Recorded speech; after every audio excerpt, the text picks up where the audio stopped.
Le Seigneur soit avec vous. Évangile de Jésus-Christ selon saint Matthieu.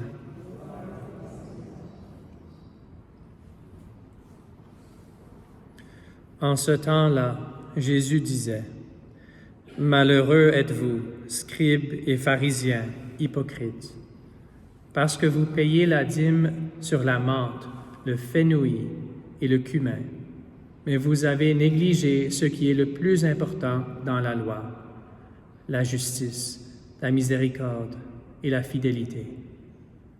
Voilà ce qu'il fallait pratiquer sans négliger le reste. Guide aveugle, vous filtrez le moucheron et vous avalez le chameau. Malheureux êtes-vous, scribes et pharisiens, hypocrites, parce que vous purifiez l'extérieur de la coupe et de l'assiette, mais l'intérieur est rempli de cupidité et d'intempérance. Pharisiens aveugles, purifie d'abord l'intérieur de la coupe, afin que l'extérieur aussi devienne pur. Acclamons la parole de Dieu.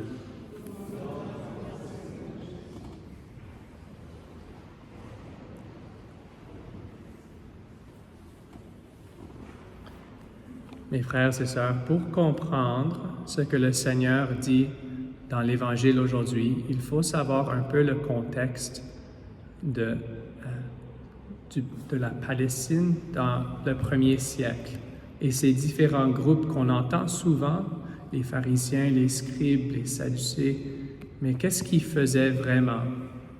Alors, on sait qu'il y a 500, presque 600 ans avant la venue de Jésus, le temple de Jérusalem a été détruit. Ils ont dû le rebâtir. Après ce temps-là, la prêtrise, la ligne de prêtres qui venait d'Aaron et descendait, a été un peu brisée. Alors, il y avait un prêtre qui s'appelait Zadok. C'est de là qu'on reçoit le nom Sadducée. Alors, les Sadducées étaient des prêtres, mais pas vraiment dans la ligne pure d'Aaron. Mais eux, ils étaient corrompus parce qu'ils étaient des alliés des Grecs d'abord, ensuite des Romains. Ils travaillaient un peu avec eux pour voir, OK, si on les rend heureux, ils vont être bien avec nous et tout va bien aller. Mais les Juifs, des laïcs qui voyaient, oh, ils sont trop près des païens, ces prêtres. C'est là qu'on a les pharisiens. Ils ont vu que tout ce qui s'est passé, c'est parce que le peuple d'Israël n'était pas très fidèle à la loi de Dieu. Alors ils ont commencé à être très fidèles dans de petites choses. Il faut complètement séparer les païens et le peuple juif. Alors ils pensaient, OK, des 613 lois de l'Ancien Testament, il faut les suivre à la ligne, chaque loi. Et ça, c'était leur désir du début. Ils avaient une bonne intention, ils savaient que tout ce qui se passait, c'est parce qu'ils n'étaient pas fidèles à la loi. Alors, il faut commencer à être fidèle. C'est pour ça que le Seigneur parle de donner la dîme de la menthe, le fenouil et le cumin. Ce sont des petites choses. Il faut donner 10% de tout ce qu'on a au Seigneur. OK, 10% de tout, même les petites herbes qu'on a dans notre jardin. OK? Alors, ça, c'est un peu le contexte. Ils ont commencé par vouloir être dans une relation avec le Seigneur. Ils ont dit, les mauvaises choses qui se sont arrivées à nous, au peuple, la destruction du temple et l'invasion des Romains, tout ça, c'est parce qu'on n'est pas fidèle. Il faut être vraiment fidèle. D'accord. Ce que le Seigneur dit, clairement, c'est voilà ce qu'il fallait pratiquer sans négliger le reste. Il faut être fidèle dans les petites choses, mais le message du Seigneur, c'est ce sont quoi nos priorités? Ce sont quoi nos priorités? En essayant, n'est-ce pas?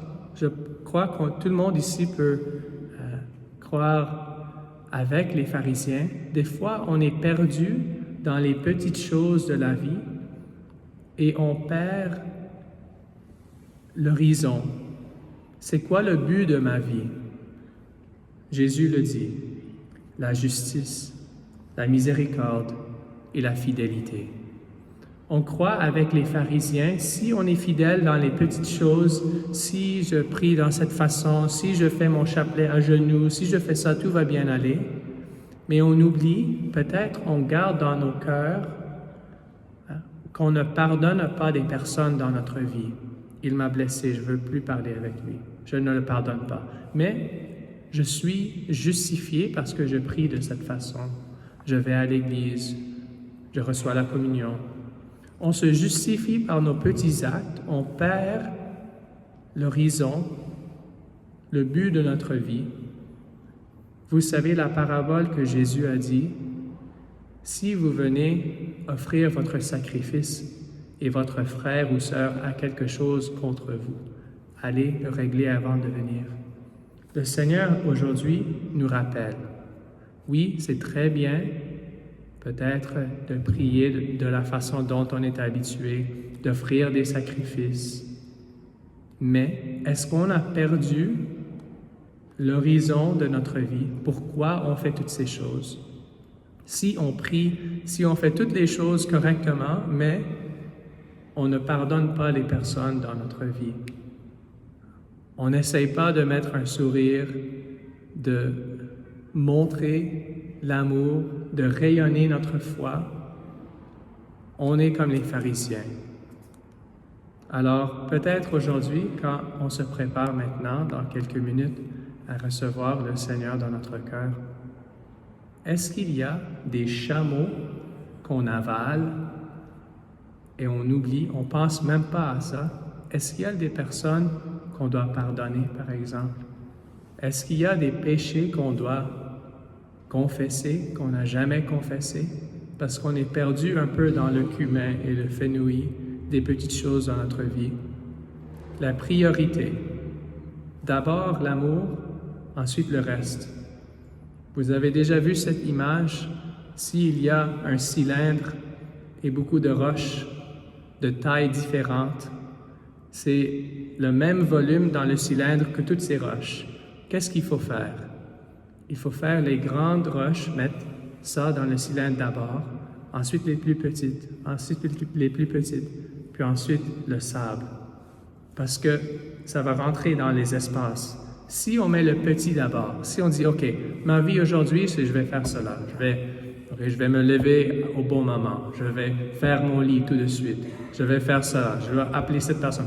On fait toutes les petites choses, mais dans notre cœur, on n'a pas l'amour, il n'y a pas de sens.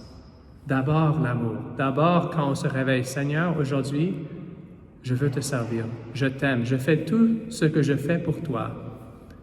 Sauve des âmes, rapporte des personnes aujourd'hui qui sont éloignées de toi. Ensuite, les petites choses auront le sens.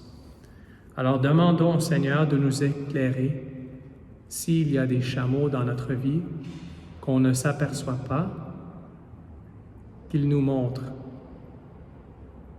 qu'il nous donne cette grâce de garder toujours l'amour, la justice, la miséricorde comme la priorité de notre vie.